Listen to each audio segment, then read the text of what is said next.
Welcome to the Learning Corner with Scott and Stacie. I'm Scott. I'm Stacie, and today we're going to talk about marketing. Marketing? Yes. It's one of my favorite topics. I know. This one is for you, for sure. Okay. So, what's the big question that every small business has? Well, if you're asking, when we started out and started growing, we'd ask all the time, how do you make the phone ring? Remember those battles? Gosh. Remember us talking a long time over and over again. How do we get more calls? How do we make the phone ring? Yep. We met weekly at Tres Amigos. Tres Amigos down by when I was at the insurance company, and I would take my lunch and we would meet and we would talk about how do we get more customers? How do we make the phone ring? It would be every conversation. Yep, absolutely. So there were several things that we came up with. Yep. And there were things that cost big bucks and things that cost little bucks. We did the little bucks things. Yes. Do you remember how long we debated over putting a wrap on a pickup? So that was a big bucks thing. That was a big bucks. That was a $3,000 spend at that time. We didn't have the money for it, and we were trying to figure out how we're going to do that. I do remember that being something you were so very adamant about wanting, and I remember having trouble justifying the expense of that. And Wraps were something that were not new, but in my world I wasn't as familiar with them. Yeah. Well, and I was driving 30,000 miles a year at the time, and what better piece of advertising than a pickup driving up and down the road with a billboard on it announcing who you are and what you do. Yeah, I will tell you that was the one you were right on that one. That was the one? That was, okay, there were maybe two, but no, there were a bunch of them. But that one I remember very clearly struggling with the cost of it, and you got that one right. Okay, well, thank you for that. Let's back into, though, what are some of the things that we did before that were smaller spends or no spends. No spends. So, probably start with the no spends, especially for folks, if you're new in the business, just starting out, or, like we were kind of starting on a shoestring, kind of bootstrapping the whole thing. What are some of the things that, this was your area that you were responsible for in the business. What were some of the things that you did that first didn't cost anything or next to nothing? Next to nothing. Probably the cheapest thing that you can do is your business card. Okay. And it seems so simple and so basic that people often overlook it, but your business card is very, very important, and it needs to have a way for people to get in contact with you, and it needs to have some pizzazz to it so people are interested in getting a hold of you. And then one of the things that I have heard said over and over is that the biggest waste of real estate is the backside of your business card. Yeah. And so we have made it a point, since we had that advice, to always put something on the back of our business card. Yep. We've actually got a couple of things right now that kind of goes through the rotations of our business cards. So I know on mine, I have a statement on the back of my business card that says that I was very impressed with your service today, and if we're always looking to hire great people, and if you're ever interested, give us a call at one of our businesses. And I hand those out whenever I am at an event or somewhere, a restaurant or something like that, and I see folks that are just exude great customer service, and it's not I'm trying to steal them away from them, just saying if you're ever looking for something else, we're always looking to hire good people. So that's what's on mine right now. I know for the Kangaroo sales guys, we've got a statement about our referral bonus. So we use that real estate for that, and you've got something a little bit different even. Yeah, on my current business card, I've got the koala cooling on the front of the card, and I have spent so long with Kangaroo that you flip it over on the back of the card, and there is contact information for Kangaroo as well. Yep. So that's been one of the things that we've been trying to incorporate and let people know that we do both the roofing and the air conditioning. And so to me that's a great way to do it. Yeah, talk about wasted space. How many business cards do you have? I bet if you went back, I keep business cards on my desk in a little box. That when people give them to me, so that if ever, many times we'll be going, do you remember that guy's name that came in? Let me look through my business cards. Yeah. But I bet 2/3 of them have blank backsides on them. Only 2/3? Well, it may even be more than that. You're gonna make me curious. Have to go count. But but a bunch of them have blank backsides of them. So yeah, that's an easy small marketing win? What are some of the other things that didn't cost a whole lot? Okay. Well, when we first got started, one of the things that was important when we couldn't afford a truck wrap was a magnet on the side of the truck. As we've grown bigger, we've actually taken some pride in not having the magnets on the side of the truck. But truly, if you're absolutely very, very small, then at a minimum you have to have the magnets on the side of your truck if you're in the home services business. Yeah, I would just caution, for me, I would just caution, don't use that for a long time. Right. Use that as a quick stepping stone till you can earn enough money to get it fully wrapped. And I'm talking, for me, 3 months. Right. I mean, that is a small short-term investment till you can get the money to do something that's nicer. Because in this day and age we are in now, the magnets are temporary, and you don't want to send a message to somebody that you're in a temporary business. Right. And so I would just caution you, just do it for short time. So what are some of the other free or very inexpensive things we did? Well, one of the things was that we took shirts that we already had, and we actually had our logo embroidered on the shirts. Yep. And we committed to wearing those shirts everywhere. Everywhere we went. And we still do. I have to say, we you're brand. Wearing one now. Yeah, we brand anywhere, everywhere that we go for the most part. You never know where your customer's going to be. Right. Yeah. Yeah. So. Another thing that we decided was that it was a very conscious decision for me that my Facebook page was going to become an outreach of my business. Okay. And that's a decision I think that you have to weigh pretty carefully because your friends are going to get tired of seeing your business in their feed all the time, and you will probably lose a few friends over that, or at least get hidden. If you don't get unfriended, you'll get unfollowed maybe. Yep. So. Yeah. What about any other online type things? What about Google stuff? What about Facebook business pages? What about things like that? Okay, well now you hit on one of the things that is actually free. Google My Business is actually free, and is probably might be the most important thing that you can do for marketing your business in this day, is to get set up your Google profile. And you go to Google My Business, and you can tell Google that you're there, start a new business online, or even just Google your current business and see if it comes up. And if it comes up, if Google has noticed you at all, it'll be there, and it's got a little blue link, I think it's blue, that says claim this listing, and it'll ask you for some information so that you can claim that listing. And that allows Google to start knowing that you're there. And in the past, it has been 60% to 60 to 80% of all internet searches happen on Google. So there's others. There's Bing out there, and there's I can't hardly even name any other ones, but there are other search engines out there. But Google is the big dog currently, and so you want to make sure that's got to be one of your absolute first steps. Is that what puts the pin on the map? Yes. Okay. Yes, and so. Google has to know that you're there, and now Google has started searching for almost inherent, people Google roofers near me. Well, inherent in Google's algorithm now is the near me. I think you can drop that out for the most part. And I'm not an expert at it, so somebody might call in and tell us that I'm wrong on that. But where you're at is Google's going to search, concentrate their focus on where you are or where the customer is at the time. So so you want to get that built up. You want to define what your work area is. The more time you can put into that the more return it will pay for you. And one of our future talks that I want to talk about is the concept of the scale, whether you have time or whether you have money. And so it seems like you either have one or the other, and that'll be a whole topic of conversation for a show. But in those early days, for sure, you have more time than you have money.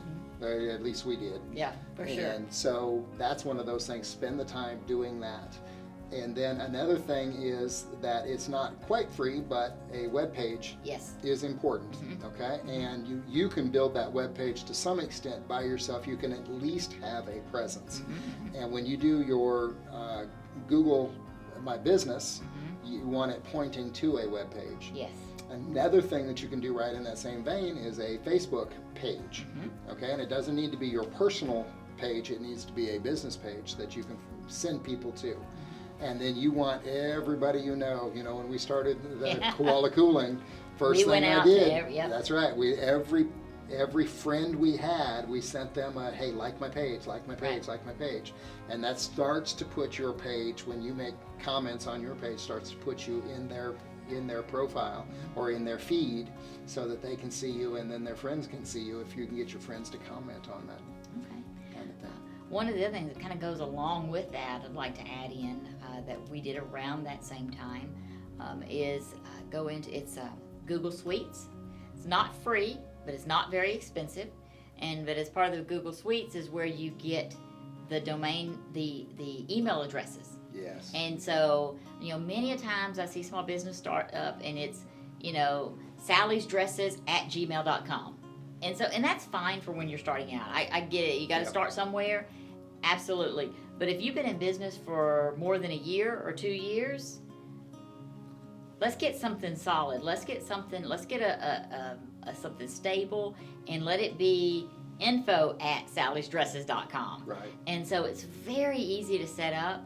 And there's a ton of folks out there nowadays that can do it, but Google Suites can walk you all through that and get you through that. But I highly, highly recommend it really gives a different feel for your customer. Yeah, steps up your professionalism. Yeah, absolutely. Immensely. When I see someone who's got a, their business, lawn mowing at yahoo.com, it just makes me wonder, how long do they plan to stay in business?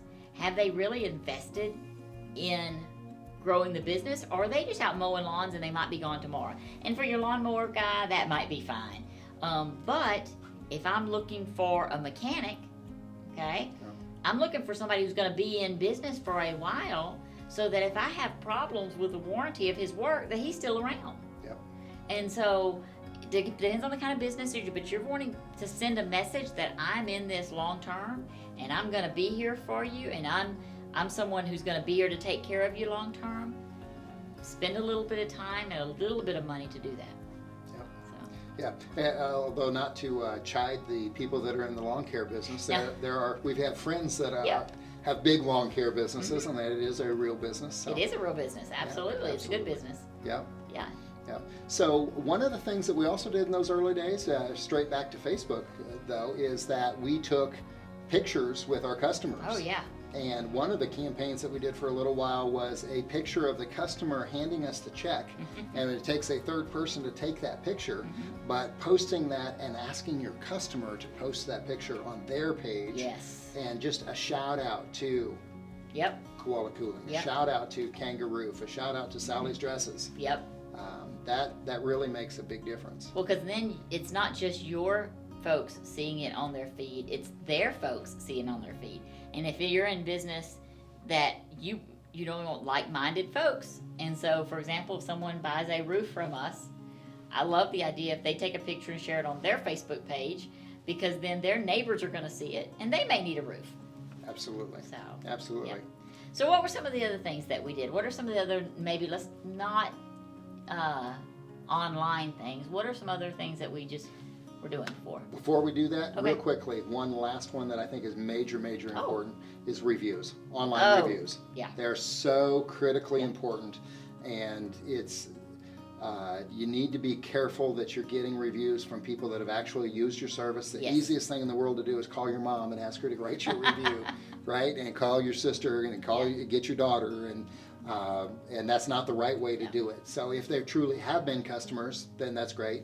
And even honestly, if you don't have even customer number one yet, a couple of reviews from people who know you and will vouch for who you are as a person. Yep. If that's the only place that you've got to start, I would recommend that you do start there. Yep. But then as soon as you do have customers and you're starting to provide a good service and providing a great product, then you want those people to be jumping on and writing those reviews. Absolutely. No, I'm glad you brought that up, because that is so critical, regardless of what size you are. Yes, a startup to large companies, nowadays reviews are everything. Yep. Yep. Yep. So then the next thing for me is image. We touched on that a little bit before with the business cards and the branded shirts. But you want to make sure that you present yourself the same way over and over and over. And so people get used to what your image is. You want to make sure that your truck is clean. If you're in the home services business, or if you're in lawn care, I guess that is a home services business, but those kind of things you want to make sure that you're doing. Why do I care if I'm in pest control, and that's home service pest control? If I'm in the pest control business, why do my customers, why do I care if my truck is clean? Well, in pest control in particular, you're mixing chemicals to spray inside your house. And don't you want somebody, if somebody's spraying chemicals inside your house where you're going to be breathing and living, don't you want somebody who pays attention to details? So it's not necessarily what they do, but do they pay attention to details? Yeah. Sends a message. Right? It sends a message. You can have somebody who's an excellent pest control technician and who takes extreme care with their chemicals that they're mixing, but they pull up looking like a slob and they open the door and the cup from Hardee's pops out on the ground. Hardee's, we don't have Hardee's around here, but Carl's Jr. pops out on the ground. Or the napkin from lunch goes blowing across your yard. What's your impression of that person? Do I want that person in my house? Yeah. If that's the way their vehicle is, how can I trust that they are going to take good care of me? Yeah, absolutely. Yeah, that's a good point. Okay. Or what if they walk in and they've got mud all over their pants? I mean, you're just hoping they don't move too fast and knock the mud off on your floor, right? Yeah. So slovenly, dirty. Yeah. So that is, is that branding? Is that marketing? Which one is that? Well, that's a really good question. And one of the things that people are drawn to as a small business is this whole concept of branding. And that's one of the biggest cautions I can give the truly small business is don't get hung up in branding because you can't afford it yet. Right. Okay? Brand is important to you, and that's what all that image stuff that we talked about is. That is your brand, the quality of service, your customer service. You are building a brand.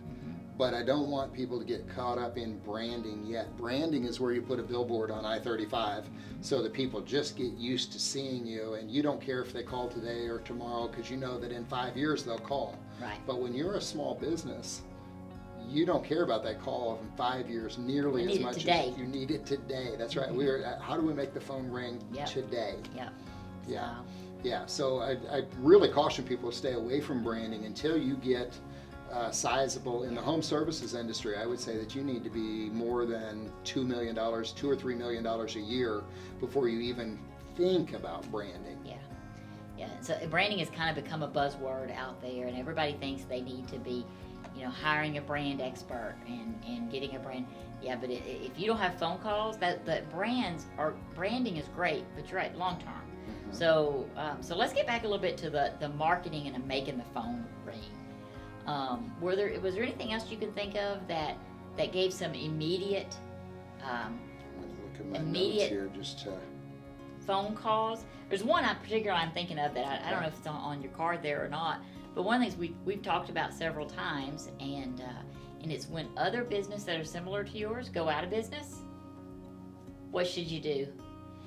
Well, you should try to buy their phone number Bingo. if you possibly can. Bingo. Absolutely.